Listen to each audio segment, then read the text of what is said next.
ஐயா ஈசான் மலிங்க இன்னைக்கு வேற லெவல் பவுலிங் பெர்ஃபார்மன்ஸ கொடுத்து சிஎஸ்கே ஜெயிக்கிறந்த மேட்ச இப்படி தோக்கடிச்சியா. இப்படி வந்து ஈசான் மலிங்கா பார்த்து சொல்ற மாதிரிதான் மனுஷன் இன்னைக்கு பவுலிங்ல மிரட்டி விட்டாருங்க. இன்னைக்கு மேட்ச்ல எஸ்ஆர்எச் ஃபர்ஸ்ட் பேட்டிங் பண்ணி 194 ரன் வந்து எடுத்தாங்க. இந்த அளவுக்கு ஸ்கோர் வர்றதுக்கு முக்கிய காரணம் அபிஷேக் சர்மா, ஹென்ரிச் கிளாசன் இவங்க ரெண்டு பேரோட அதிரடியான ஆட்டம் தாங்க. ஏன்னா ஸ்டார்டிங்ல இருந்தே அபிஷேக் சர்மா மனுஷன் வேற லெவல் இன்னிங்ஸ் கொடுத்து 15 பாலுக்கே ஹாஃப் செஞ்சுரி அடிச்சு பட்டை கிளப்பினாரு.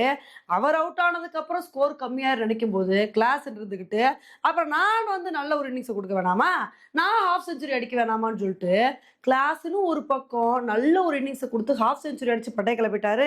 இவங்க ரெண்டு பேரோட அதிரடியான ஆட்டத்தினால 20 ஓவர் முடிவுல எஸ்ஆர்எச் வந்து 194 ரன் வந்து எடுத்தாங்க. இந்த ஒரு ஸ்கோரை பார்த்தோன்னே நம்ம என்ன எதிர்பார்த்தோம், இந்த ஐபிஎல்ல 200 ரன்னுக்கு மேலே அசால்ட்டா சேஸ் பண்ணிடுறோம், 194 ரன் தானே, ஈஸியா சேஸ் பண்ணிட்டு போயிட்டே இருக்கலாம், இன்னைக்கு சேட்டை நல்லா சேட்டை பண்ணுவான்னு பார்த்தா மனுஷன் வந்து பாத்தீங்கன்னா ஒரு 6 அடிச்சுட்டு நிதிஷ்குமார் ரெட்டி பால் அவுட் ஆயிட்டாரு. அதுக்கப்புறம் ஆயுஷ் மாத்ரே, ருத்ராஜ் காயக்வாட் ரெண்டு பேரும் நல்ல பார்ட்னர்ஷிப் போட்டாங்க. என்னைக்கு இல்லாத மாதிரி இன்னைக்கு காயக்வாட் வந்து நல்ல ஒரு இன்னிங்ஸை தான் வந்து கொடுத்தாரு. இவங்க ரெண்டு பேரோட பார்ட்னர்ஷிப்ல பவர் பிளேக்குள்ளே வந்து நல்ல ஸ்கோர் வந்துருச்சு, 60 ரன்னுக்கு மேல வந்து எடுத்தாங்க. பரவாயில்ல, இந்த பார்ட்னர்ஷிப் அப்படியே கண்டினியூ ஆக நினைக்கும் போது அப்பதான் ஆயுஷ் மாத்ரேவோட விக்கெட்டை நான் எடுப்பேன் அப்படின்னு சொல்லிட்டு நிதிஷ்குமார் ரெட்டி வந்து ஆயுஷ் மாத்ரேவோட விக்கெட்டை வந்து எடுத்தாருங்க. அதுக்கப்புறம் ருத்ராஜ் காயக்கோட இன்னிங்ஸ் கண்டினியூ ஆகும் நினைக்கும் போது அப்ப ஆரம்பிச்சதுங்க இந்த ஈசான் மலிங்காவோட வேட்டை.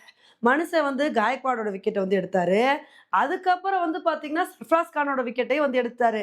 என்னதான் ஒரு பக்கம் விக்கெட் போனாலும் சிஎஸ்கேக்கு கடைசி 5 ஓவர்ல 54 ரன் எடுத்தா வின் அப்படின்ற சுச்சுவேஷன் வந்து இருந்துச்சு. அப்ப வந்து பாத்தீங்கன்னா மேத்யூ சாட்டும் சிவம் துபேவும் களத்துல வந்து இருந்தாங்க. சரி, இவங்க ரெண்டு பேரும் சேர்ந்து எப்படியாவது அதிரடி காட்டி இந்த மேட்சை வின் பண்ணி கொடுத்துருவாங்க அப்படின்னு தாங்க வந்து எதிர்பார்த்தோம்.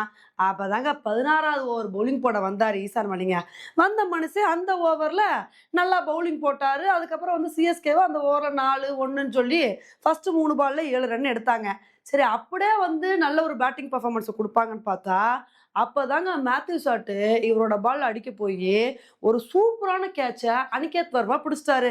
அதுக்கப்புறம் அடுத்த ஓவர்ல சிவம் துபேவோ அவுட் ஆயிட்டாரு. அதுக்கப்புறம் சிஎஸ்கேனால இந்த மேட்சை வின் பண்ண முடியலங்க. கடைசி ஓவர்ல 18 ரன் எடுத்தா வின் அப்படின்ற சுச்சுவேஷன் வந்து இருந்துச்சு. அப்ப கூட ஜாமி ஓர்டன் களத்துல இருந்தப்ப அவர் மேல ஒரு நம்பிக்கை வந்து இருந்துச்சு, எப்படியாவது மேட்சை வின் பண்ணி கொடுக்க மாட்டாரான்னு சொல்லி. ஆனா ஒரு கட்டத்துல நமக்கே என்ன தோணி போச்சுன்னா, இந்த ஜாமி ஓவர்டன் அதிகமா ஸ்ட்ரைக்ல இருந்ததுக்கு அன்சுல் காம்போஸ் இருந்திருந்தா கூட மேட்சை வின் பண்ணிருக்கலான்ற மாதிரி ஆயிப்போச்சுங்க. ஏன்னா அந்த மனுஷனாவது 6 அடிச்சு கொஞ்சம் அதிரடி காட்டினாரு. ஜாமி ஓட்டனால ஒண்ணுமே பண்ண முடியல. இதனால இந்த மேட்ச்ல வந்து சிஎஸ்கே 20 ஓவர் முடிவுல 184 ரன் மட்டும் தான் எடுக்க முடிஞ்சுச்சு. இதனால இந்த மேட்சை எஸ்ஆர்எச் 10 ரன் வித்தியாசத்துல வந்து வின் பண்ணிட்டாங்க. ஆனா உண்மையிலேயே சிஎஸ்கே இந்த மேட்சை வந்து தோத்ததுக்கான காரணம் என்ன அப்படின்னா, சிஎஸ்கே இன்னைக்கு பவுலிங்ல நல்ல ஒரு பெர்ஃபார்மன்ஸ் வந்து கொடுத்தாங்க. கம்மியான டார்கெட் தான், ஈஸியா சேஸ் பண்ணிருக்கலாம். ஆனா பேட்டிங்ல வந்து சொதப்பினால தான் இந்த மேட்சை சிஎஸ்கேனால வின் பண்ண முடியாம போயிடுச்சு. இனிமேல் வரப்போற மேட்ச்ல சிஎஸ்கே கொஞ்சம் பேட்டிங்ல வந்து இம்ப்ரூவ் பண்ணணும், அப்பதான் வந்து வின் பண்ண முடியும். ஓகே ஃப்ரெண்ட்ஸ், இந்த ஒரு மேட்சை பத்தி நீங்க என்ன நினைக்கிறீங்க அப்படின்றத என்னோட கமெண்ட் செக்ஷன்ல போடுங்க. இதே மாதிரி இன்னொரு வீடியோல உங்களை வந்து மீட் பண்றேன். Bye friends.